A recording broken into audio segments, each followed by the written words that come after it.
দর্শক, আমন্ত্রণ জানাচ্ছি সংবাদ প্রকাশের সাপ্তাহিক আয়োজন টপ 7-এ। আপনাদের সঙ্গে আছি আমি কাজী পাপ্পু। শুরুতেই সংবাদ শিরোনাম। চায়ের দোকান থেকে রাজনৈতিক মঞ্চ, সবখানেই আলোচনায় ভিসা নীতি। এবার রেমিটেন্স বাড়ানোর পথ খুঁজছেন সরকার। বছর জুড়ে খোরাখুরি, বৃষ্টি এলেই হয় জলাবদ্ধতা, দুর্ভোগে রাজধানীবাসী। ছেলে মায়ের চেয়ে 8 বছরের বড়, পরিচয়পত্রে ভুল তথ্য বিপাকে মাজেদা খাতুন।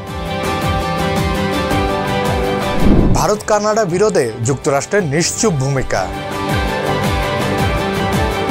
সাকিব তামিম দ্বন্দ্বে উত্তাল বাংলাদেশ ক্রিকেট। জয়ার চুম্বন দৃশ্য নিয়ে আলোচনা সমালোচনা। এবার বিস্তারিত। গণমাধ্যম ব্যক্তিত্ব ও বিভিন্ন দলের উপর ভিসা নিষেধাজ্ঞার বিষয়ে ঢাকায় নিযুক্ত যুক্তরাষ্ট্রের রাষ্ট্রদূত পিটার হাসের বক্তব্য আরও স্পষ্ট করেছে মার্কিন দূতাবাস। তবে মার্কিন ভিসা নীতি নিয়ে সরকারি দল ও বিরোধী দলের পাশাপাশি জনসাধারণের মাঝে চলছে আলোচনা ও সমালোচনার ঝড়। খাদিজা নিপার কণ্ঠে একটি ডেস্ক রিপোর্ট।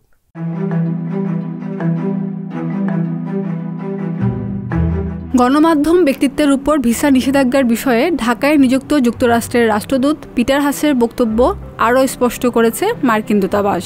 25 সেপ্টেম্বর সোমবার ঢাকায় যুক্তরাষ্ট্র দূতাবাস নিজস্ব ফেসবুক পেজে পিটার হাসের বক্তব্যটি শেয়ার করে ক্যাপশনে সেটি স্পষ্ট করে।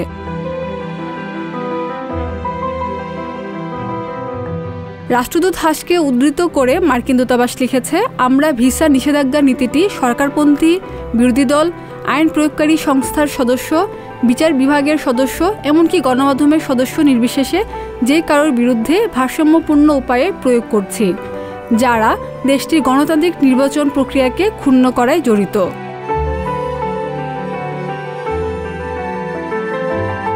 এর আগে রোববার 24 সেপ্টেম্বর একটি বেসরকারি চ্যানেলের কার্যালয়ে এসে সাক্ষাৎকারে ঢাকায় নিযুক্ত যুক্তরাষ্ট্রের রাষ্ট্রদূত পিটার হাস বলেন, সরকারি দল, বিরোধী দল ও আইনশৃঙ্খলা বাহিনীর পর আগামীতে গণমাধ্যমও ভিসা নীতিতে যুক্ত হবে। এরপরই গণমাধ্যম ও সামাজিক যোগাযোগ মাধ্যমে বিষয়টি নিয়ে আলোচনা সমালোচনা শুরু হয়।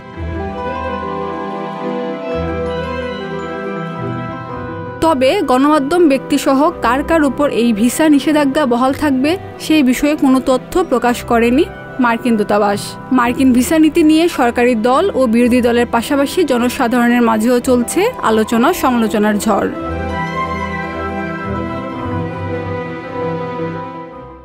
প্রবাসী আয় বাড়ানো গেলে অর্থনৈতিক চলমান সব সমস্যার সমাধান সম্ভব জানিয়ে অর্থমন্ত্রী আ.হ.ম মোস্তফা কামাল বলেন, অনেক লোক দেশের বাইরে যাচ্ছেন, তবে সেই অনুপাতে রেমিটেন্স বাড়ছে না।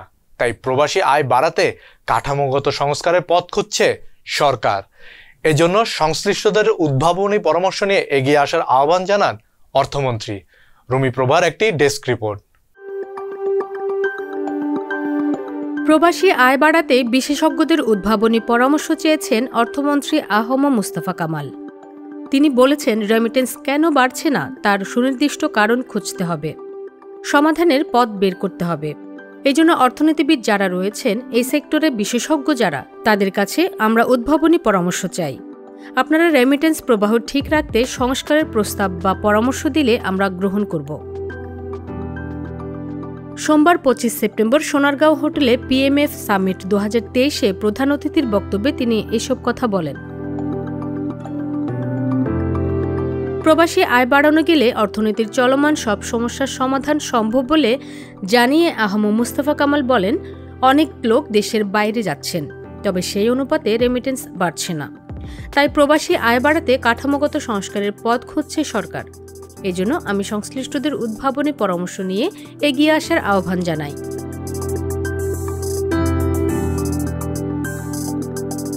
অর্থমন্ত্রী আরও বলেন, এখন তরুণরা স্কলারশিপ নিয়ে বিদেশে গিয়ে স্থায়ী হচ্ছেন, শ্রমিকরাও বৈধ পথে বিদেশ যাচ্ছেন, কিন্তু সেই অনুপাতে দেশে রেমিটেন্স আসছে না। আগে যেভাবে রেমিটেন্স আসতো, এখন যদি সেভাবে রেমিটেন্স আসে তাহলে অর্থনৈতিক সমস্যার সমাধান হয়ে যাবে।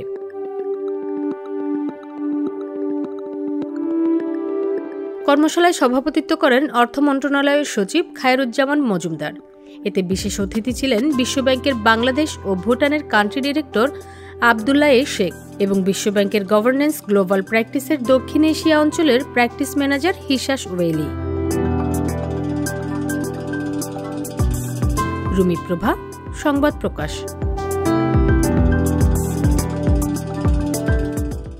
রাজধানীর সড়কগুলোতে বছর জুড়েই চলে খোরাখুরি, আর বর্ষা এলে এর মাত্রা বেড়ে যায় কয়েক গুণ। সৃষ্টি হয় জলাবদ্ধতা ও তীব্র যানজটের। এতে চরম দুর্ভোগের শিকার হচ্ছেন শহরবাসী। গত সপ্তাহের টানা বৃষ্টিতে সিদ্দিক বাজার ও নাজিরা বাজার এলাকায় সড়ক পানিতে ডুবে গেছে। রাস্তা কাটা থাকায় এই দুর্ভোগ বেড়েছে কয়েক গুণ। তথ্য সংগ্রহ করেছেন জাহিদ রাকিব, ছবি তুলেছেন রিয়াদুর রহমান পিঞ্জু। বৃষ্টি হলে এমন একটা পরিবেশ হয় যে বাচ্চাও পড়ে যায়, স্টুডেন্টও পড়ে যায়, এমনকি স্টুডেন্টের গার্জেনও পড়ে যায়। এমন একটা সিচুয়েশনে আমরা এখন চলাফেরা করতেছি। শুধু বৃষ্টি হলে না ভাই, এখানে কিছু একটু কাজ হলেই একেবারে নোংরা হয়ে যায়, মানে চলার কোনো প্লেসই না। এটা জলাবদ্ধতা হওয়ার কারণ কি? জলাবদ্ধতার কারণ এই যে কাজের লুজ, আবার ড্রেনগুলো তো বন্ধ, ড্রেনগুলো বন্ধ, ময়লাগুলো এখানে আপনার আসতে হলে মাস্ক ব্যবহার করতে হইতেছে আমাদের, নালে নাকি টিস্যু ব্যবহার ইউজ করতে হইতেছে। এই এতটুকু বাচ্চা মাস্ক পরে থাকতে হয়।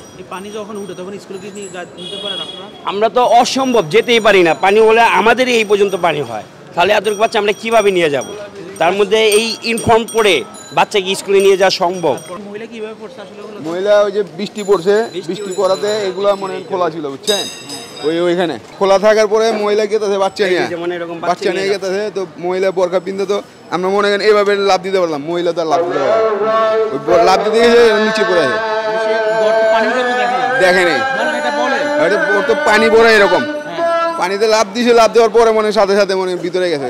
পরে কয়েকটা পুরুষ মানুষ তুলে ধরছে, বরকা এখানে ধরছে, ধরে টান ধরছে। আমাদের এলাকার বাসীর চলাফেরা সব দিকে তো কষ্ট হয়। এই পানি কারণে কোনো দোকান পসার সবই কষ্ট। পানি কেমন উঠে এই জায়গায়? পানি ধরেন না, ওই সাইডের দিকে আঁঠু পানি উপরে উঠে, কোমর পানি উঠে, চলাফেরা বহুতই কষ্ট হয়। ড্রেনগুলো কি বন্ধ? এইটি তো বলতে পারি না, সরকারের মানুষ কাজ করতে আছে, এটা সরকারের মানুষ, সেটা বলতে পারবো। তো আমরা যা দেখি তাই নোংরা অবস্থা। মানুষের চলাফেরা কত অসুবিধা, দেখছেন কত অসুবিধা চলাফেরা। পানি তো উঠেই, রাস্তার জাম, ড্রেনের দাম। ময়লাগুলা আগে একটা ডাস্টবিন ছিল, ময়লাগুলা এখন মনে করেন যে নির্দিষ্ট টাকা দিয়ে এখন ময়লা ফালাইতে হয়। টাকা দিলেও বাড়ি ঘরে ময়লা থাকে, 3 দিন 4 দিন 1 সপ্তাহ ময়লা পাইলে তারপর ময়লা আলারে ময়লা নিয়ে যায়। হ্যাঁ, ড্রেন বন্ধ থাকার কারণে তারপরে একটা কাজের যেভাবে ঢিলা, মনে করেন যে মানুষ মা বোন অনেক ক্ষতি হইতেছে। পানি হইলে এত বন্ধু পানি ওঠে, চলাফেরা মানে যে ঘরে বসে থাকতে হয়, বাইরে যায় না। বৃহস্পতিবার দিন বৃষ্টি হয়েছে, শুক্রবার শনিবার ওই যে মসজিদে মানুষ ঢুকতে পারে নাই, হাঁটতে পারি না, রাস্তাঘাট ভাঙ্গা। শুধু তো এইখানে না, সারা রাস্তায় তো ভাঙ্গা। পানি অনেক উঠে, এইদিকে উঠে, চৌরাস্তায় ওঠে। ড্রেন বন্ধ, যে কাটাকাটি হয়ে গেছে, মানুষের অনেক চলাচল কষ্ট হয়। হ্যাঁ, সবসময় যে এখন যে কাজ করতেছে, এখন যে কাজের জন্য হইতেছে, আগেও হইতো পানি, আগেও পানি হইতো কোন না, হাঁটু পরিমাণ পানি তো হইবে, একটু বৃষ্টি হলে পানি হইতো। ড্রেনগুলোতে যে মানুষ ময়লা পালায়, পরে ড্রেনগুলো আবার বন্ধ হয়ে যায়, পানি জমি তারাই কষ্ট পায়। সমাধানটা কি আসলে, কি মনে হয় আপনার কাছে? সমাধানটা হলো এটা, ময়লাটা নিজে নিজে দায়িত্ব রাখে, আর জায়গার মতন ময়লা ফালাই, তাহলে নিজে সতর্ক হইতে হবে তারপরে। আর এইটা প্রায় জায়গার মধ্যে প্রায় আগেও কাজ হয় না, এই জায়গা মনে হয় এইখানে বহুত দিন আগে থেকে এই প্রথম কাজ ধরছে। এটা তাড়াতাড়ি হয়ে গেলে এটা সুবিধা। হ্যাঁ, পানি নেমে যাবে, আর পাবলিকের প্রচুর কষ্ট হইতেছে, দোকানদারদের, এলাকাবাসীদের। এখানে কদিন আগে পর্যন্ত, হ্যাঁ কদিন পানি পড়ে পর্যন্ত উঠে গেছিল, এদিকে মানুষ আসা যাওয়া একবারে বন্ধ হয়ে গেছিল বেশিরভাগ দিন। ওই যে পানি বৃষ্টি হলো না, বৃষ্টির দিনে। তো এটা সমাধান ইনশাল্লাহ যত তারা মেয়র সাহেব যদি করতে পারে, এটা তারাও হয়ে যাবে। হ্যাঁ, ইনশাল্লাহ আমাদের জন্য অনেক মঙ্গল হবে, এলাকাবাসীর জন্য মঙ্গল হবে ইনশাল্লাহ। এ কাজ পড়ে রয়েছে, ব্যবসা পৌঁছে সব এলাকায় বন্ধ এদিকে।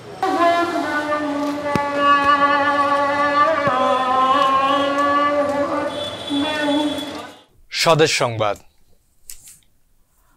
জাতীয় পরিচয়পত্রে ভুল তথ্যের কারণে বিপাকে পড়েছেন পাবনার ভাঙ্গুড়া উপজেলার পাটুলিপাড়া গ্রামের মা মাজেদা খাতুন ও তার ছেলে মাজেদ আলী। জাতীয় পরিচয়পত্রের তথ্য অনুযায়ী মাজেদ আলী তার মায়ের চেয়ে 8 বছরের বড়। জাতীয় পরিচয়পত্রে বয়স কম থাকায় দীর্ঘদিন ধরে স্বামীর পেনশনের প্রাপ্য চিকিৎসা ভাতা থেকে বঞ্চিত হচ্ছেন বৃদ্ধা মাজেদা খাতুন। একটি ডেস্ক রিপোর্ট। জাতীয় পরিচয়পত্রে ভুল তথ্যের কারণে বিপাকে পড়েছেন পাবনা ভাঙ্গুড়া উপজেলার পাটুলিপাড়া গ্রামের মা মাজেদা খাতুন ও তার ছেলে মাজেদ আলী। জাতীয় পরিচয়পত্রের তথ্য অনুযায়ী মাজেদ আলীর জন্ম তারিখ 10 আগস্ট 1969 আর তার মায়ের জন্ম 18 অক্টোবর 1977 সাল। অর্থাৎ মাজেদ আলী তার মায়ের চেয়ে 8 বছরের বড়। ভুক্তভোগীদের দাবি, জাতীয় পরিচয়পত্রে ভুল তথ্যের কারণে বিড়ম্বনায় পড়ছেন মা ও ছেলে। এদিকে জাতীয় পরিচয়পত্রে বয়স কম থাকায় দীর্ঘদিন ধরে স্বামীর পেনশনের প্রাপ্য চিকিৎসা ভাতা থেকে বঞ্চিত হচ্ছেন বৃদ্ধা মাজেদা বেগম। মাজেদা বেগম জানান, তার বয়স এখন 74 বছর, কিন্তু জাতীয় পরিচয়পত্রে ভুল করে জন্ম তারিখ লেখা হয়েছে 18 অক্টোবর 1977 সাল। অর্থাৎ তার বয়স কমে গিয়ে এখন 46 বছর হয়েছে। তিনি আরও জানান, তার স্বামী মুসলিম উদ্দিন রেলওয়েতে চাকরি করতেন। 22 বছর আগে তিনি মারা যান। স্ত্রী হিসেবে স্বামীর পেনশনের টাকা পাচ্ছেন তিনি, কিন্তু জাতীয় পরিচয়পত্রে বয়স কম থাকায় যে পরিমাণ চিকিৎসা ভাতার টাকা পাওয়ার কথা তা থেকে বঞ্চিত হচ্ছেন। ছেলে মাজেদ আলী জানান, জাতীয় পরিচয়পত্রে তার বয়স মায়ের চেয়েও 8 বছর বেশি। এই ভুলের কারণে নানা রকম সমস্যায় পড়তে হচ্ছে। এ নিয়ে পাড়া প্রতিবেশীরাও হাসাহাসি করেন। এ বিষয়ে ভাঙ্গুড়া উপজেলা নির্বাচন কর্মকর্তা আজিজুর রহমান বলেন, জাতীয় পরিচয়পত্রে ভুল সংশোধনের জন্য তাদের পরামর্শ দেওয়া হয়েছে।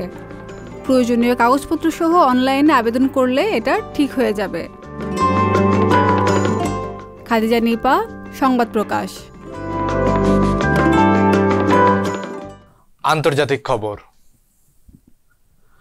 কানাডিয়ান নাগরিক হারদীপ সিং মৃত্যুর ঘটনায় কানাডা ও ভারতের সম্পর্কে উত্তেজনা দেখা দেয়। কানাডার প্রধানমন্ত্রী জাস্টিন ট্রুডো বলেছিলেন, তাদের কাছে প্রমাণ রয়েছে নির্জার হত্যার সঙ্গে ভারত সরকার জড়িত। এদিকে কানাডা ও ভারতের মধ্যে কূটনীতিক বিরোধ থেকে যতটা সম্ভব দূরে থাকার চেষ্টা করবে জানিয়েছেন যুক্তরাষ্ট্র। সঞ্জিতা সম্পার কণ্ঠে একটি ডেস্ক রিপোর্ট।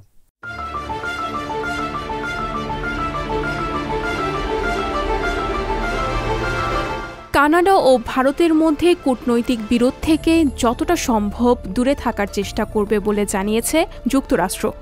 রাজনৈতিক কৌশল সংস্থা সিগনাম গ্লোবাল অ্যাডভাইজার্সের প্রতিষ্ঠাতা চার্লস মায়ার্স নরেন্দ্র মোদীর সরকারের সঙ্গে ওয়াশিংটনের সম্পর্কের ক্ষেত্রে যে অগ্রগতি হয়েছে তা ব্যাহত না করার লক্ষ্যে এই পদক্ষেপ নেওয়া হবে বলে তার ধারণা।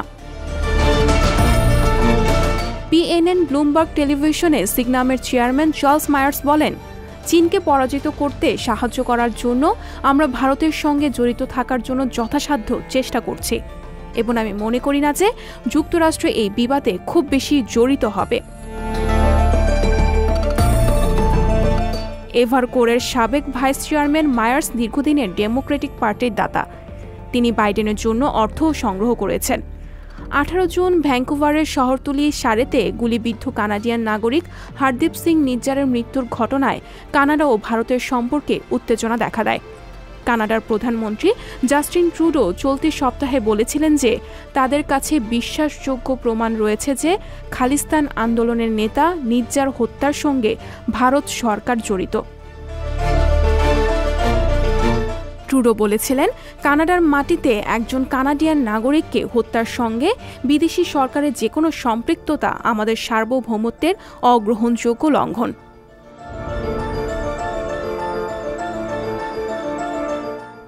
আন্তর্জাতিক ডেস্ক, সংবাদ প্রকাশ।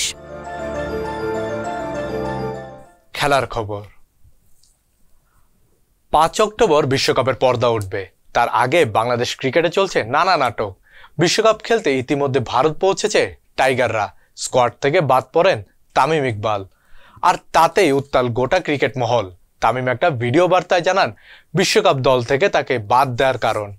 তার কথার জবাবে সাকিব আল হাসানের মন্তব্য নিয়েও চলছে আলোচনা। একটি ডেস্ক রিপোর্ট। বিশ্বকাপ দল ঘোষণার আগেই বের হয়ে আসে দলে থাকছেন না তামিম ইকবাল খান। বাইরে থেকে নানা খবর বের হয়ে আসে। তামিমকে বাদ দেওয়া হয়েছে তিনি নাকি আনফিট তাই। তবে বুধবার যখন দল ভারতের প্লেনে উঠে বসে তখনই ভিডিও বার্তায় তামিম জানান আনফিট নয়, নোংরামিতে থাকবেন না বলেই নিজেকে সরিয়ে নিয়েছেন। আমাকে বোর্ডের টপ লেভেল থেকে একজন ফোন করলেন, সে বেশ ইনভলভ আমাদের ক্রিকেটের সাথে। তো উনি আমাকে ফোন করে হঠাৎ করে বললেন যে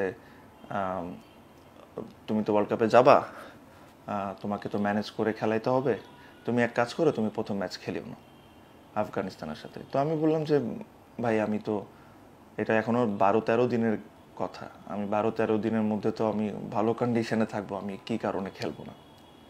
তো তখন বললো যে আচ্ছা তুমি যদি খেলো, আমরা এরকম একটা প্ল্যান করতেছি বা আলোচনা করতেছি যে তুমি যদি খেলো তোমাকে আমরা নিচে ব্যাটিং করবো। তো ন্যাচারালি ভাই আপনাদের একটা জিনিস মনে রাখতে হবে যে আমি কোন মাইন্ডসেট থেকে আসতেছিলাম।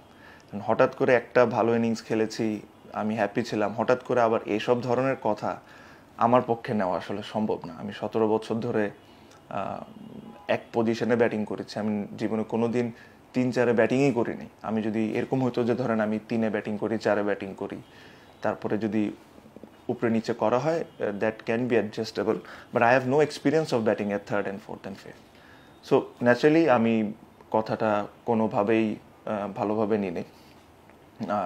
আমি উত্তেজিত হয়ে গেছিলাম, because I didn't like the thing. আমার কাছে মনে হচ্ছে যে আমাকে জোর করে করে অনেক জায়গায় বাধা দেওয়া হচ্ছে। তবে সাকিব আল হাসান মনে করেন তামিমের এই আচরণ বাচ্চাদের মতো। সাকিব বলেন, এরকম প্রস্তাবে কি দোষের কিছু আছে, নাকি এরকম প্রস্তাবই দেওয়া যাবে না? দল আগে নাকি কোনো ব্যক্তি আগে? রোহিত শর্মা এমন একজন খেলোয়াড় যে কিনা ওপেনিং থেকে শুরু করে 7 নম্বর পর্যন্ত খেলেছে, সে 10,000 রানও করে ফেলেছে। তাহলে তামিম যদি 3-4-এ খেলে বা ব্যাটিং অর্ডারে নিচে নেমে যায়, তাহলে কি খুব বেশি সমস্যা হয়? আসলে এই আচরণকে আমার কাছে মনে হয় বাচ্চা মানুষের মতো। আমার ব্যাট আমিই খেলবো, আর কেউ খেলতে পারবে না। দলের প্রয়োজনে যে কারোরই যে কোনো জায়গায় খেলতে রাজি থাকা উচিত। দল সবার আগে। আপনি 100 করলেন কি 200 করলেন, এটি কোনো পার্থক্য করে না। বিষয়টা এতদূর গড়াতো না যদি সাকিব একটা ফোন দিতেন তামিমকে, জানালেন মাশরাফি বিন মর্তুজা। সাকিব আরও একটি কথা বলেছে, দলের স্বার্থে যে কাউকে যে কোনো জায়গায় ব্যাটিং করতে হতে পারে। আমার কাছে মনে হয় অধিনায়ক হিসেবে সাকিব যেহেতু নেতৃত্ব নিয়েছেই, সাকিবই পারত তামিমকে একটা মেসেজ দিতে বা 1 মিনিট ফোনে কথা বলতে যে আমার এই পরিকল্পনা আছে, এটা আমি তোর সঙ্গে পরে আলোচনা করব। পুরো জিনিসটাই এখানেই চাপা পড়ে যেত। কাজী পাপ্পু, সংবাদ প্রকাশ। সবশেষ বিনোদন। দুই বাংলার জনপ্রিয় অভিনেত্রী জয়া আহসান প্রায় নেট দুনিয়ায় আলোড়ন তোলে। এর আগেও ওপার বাংলার রাজকাহিনী সিনেমায় জয়ার অন্তরঙ্গ দৃশ্য সোশ্যাল মিডিয়ায় ভাইরাল হয়। এবার জয়ার চুম্বন দৃশ্য আলোচনায়।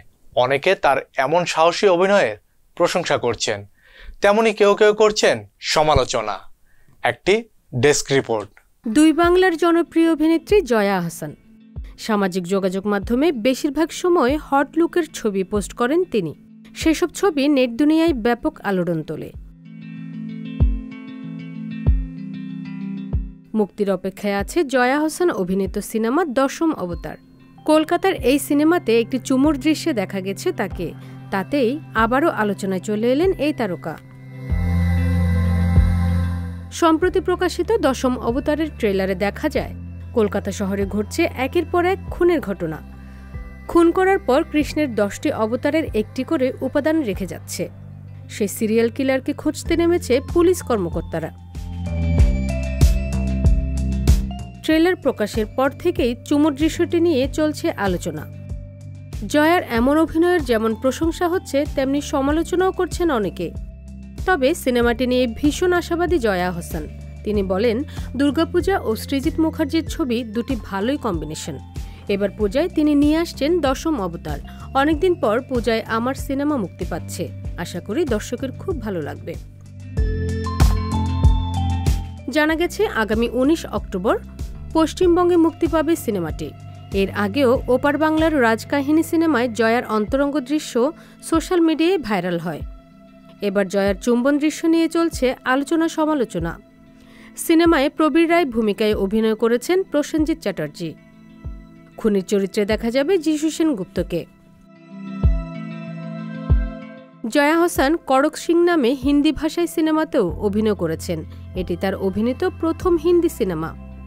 হিন্দি ভাষায় সিনেমাটি নির্মাণ করবেন কলকাতার পরিচালক অনিরুদ্ধ রায় চৌধুরী, যেখানে নাম ভূমিকায় রয়েছেন বলিউডের খ্যাতিনামা অভিনেতা পঙ্কজ ত্রিপাঠী এবং মুখ্য ভূমিকায় দেখা যাবে জয়া হোসেনকে। রুমি প্রভা, সংবাদ প্রকাশ। দর্শক, এই ছিল আজকের আয়োজন। দেখা হবে আগামী পর্বে। যে কোনো তথ্য জানতে চোখ রাখুন সংবাদ প্রকাশের ফেসবুক পেজ ও ইউটিউব চ্যানেলে। সবাইকে ধন্যবাদ।